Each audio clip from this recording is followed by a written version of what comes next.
Hello guys, welcome to my channel Prabhu Reviews. And today's our important topic. Yes, మీరు thumbnail లో చూసిందే Vijay Devarakonda versus Prabhas alias అర్జునుడు and కర్ణుడు.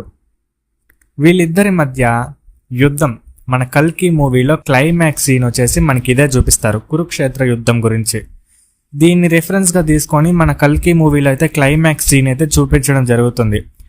And Prabhas వచ్చేసి కర్ణుడిగా and Vijay Devarakonda వచ్చేసి అర్జునుడిగా అయితే చూపించడం జరుగుతుంది.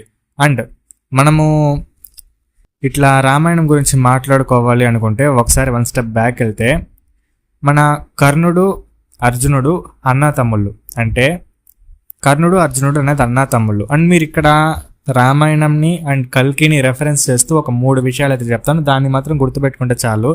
రామాయణం స్టోరీని ఎక్స్ప్లెయిన్ చేయాలంటే చాలా టైం అయితే పడుతుంది. సో 3 పాయింట్స్ అయితే చెప్తాను, అది గుర్తుపెట్టుకోండి.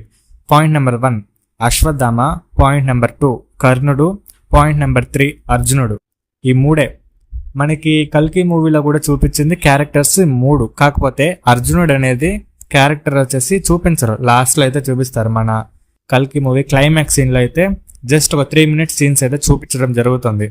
అండ్ కర్ణుడు వచ్చేసి అధర్మం వైపు నిలబడతాడు, అర్జునుడు వచ్చేసి ధర్మం వైపు నిలబడతాడు.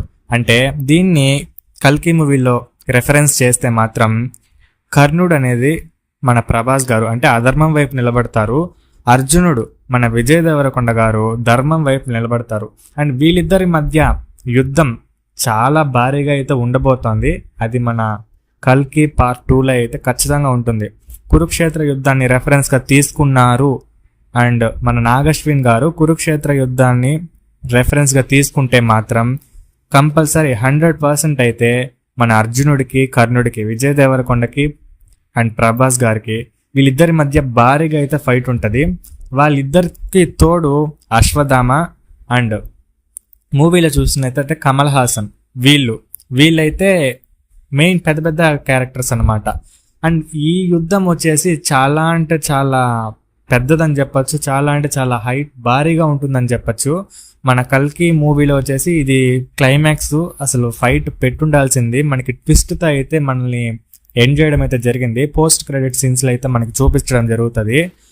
అండ్ ఇప్పుడు మాట్లాడుకోవాల్సిన టాపిక్ ఏంటంటే, ఒకవేళ దీన్ని కానీ కురుక్షేత్ర యుద్ధాన్ని రెఫరెన్స్గా తీసుకుంటే కల్కి పార్ట్ 2లో అయితే మన ప్రభాస్ గారు అయితే చనిపోతారు. ఎస్, ఎవరి చేతుల్లో? మన విజయ్ దేవరకొండ చేతుల్లో. ఇది మాత్రం 100%.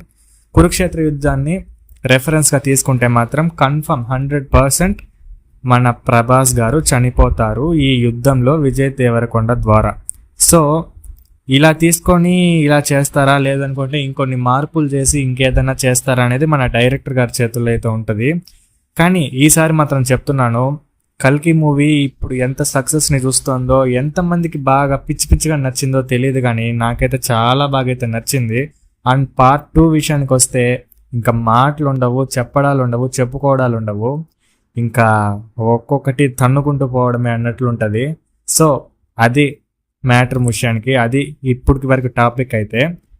సో మీరేమనుకుంటున్నారు, మీరు ఏమైతే జరగాలనుకుంటున్నారు, మీరు ఎట్లా అనుకుంటున్నారో ఒకసారి అయితే కామెంట్ చేయండి, నేను కూడా తెలుసుకుంటాను.